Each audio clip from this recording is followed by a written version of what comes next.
Hi there, Rick DeBrule here at the Martin Auto Museum in Phoenix, Arizona. Great collection of more than 170 cars. In fact, there's so many great cars here, I can't figure out which one I should profile next. So I want your help. I'm going to give you a few cars to zero in on, and I want you in your comments below to tell me which car you think we should profile next.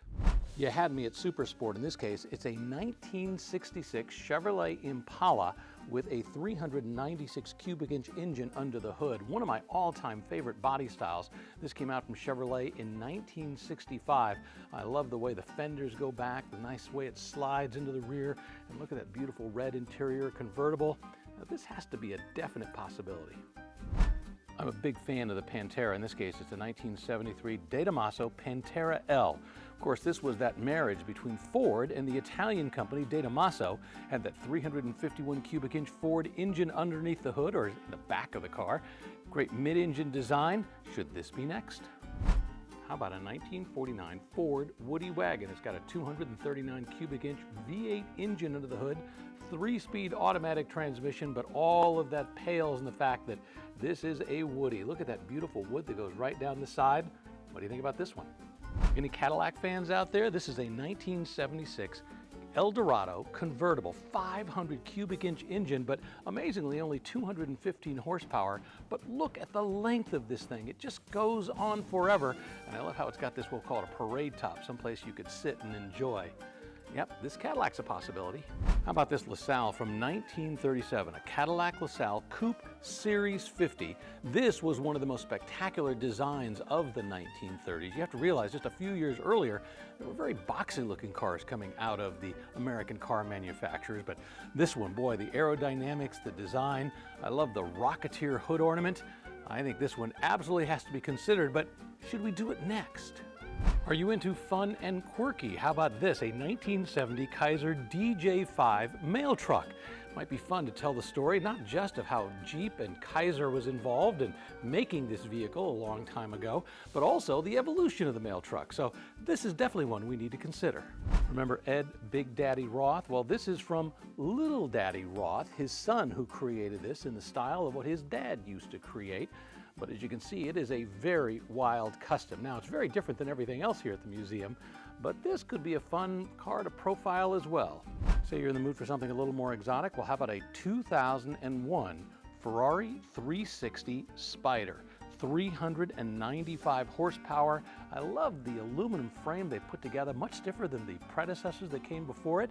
Once again, this is a Spider, convertible top, and check out that engine. You can see right through the glass in the back. This is a reasonable possibility. You say you're in the mood for a classic Corvette? Well, I can't decide. Should we do this 1958 Corvette, or should we slide over and do the 61 version that's sitting right next to it with that more modern Stingray rear-end styling?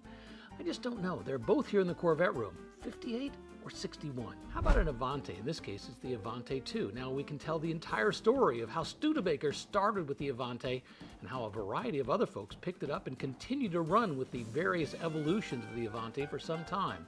This is definitely one we need to consider for our next profile. If you're a Mopar fan, you have to like the 1963 Chrysler 300 Pacesetter. This was a special edition of Chrysler's luxury performance 300 series, made to celebrate its role as the official pace car for the 1963 Indy 500. And that color?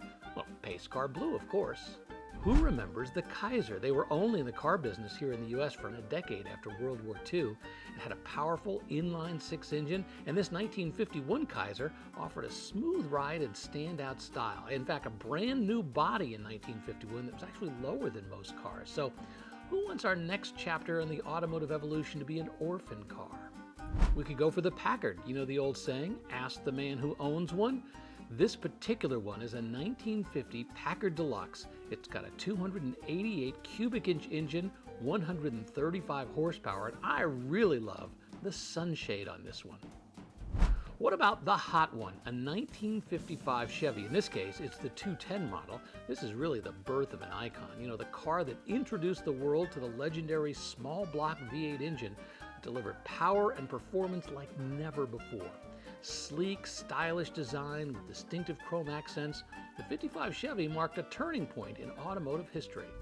Or should we do Ford's version, a 1955 Ford Crown Victoria, known for its striking basket handle chrome roof trim? This beauty was a part of the Fairlane lineup.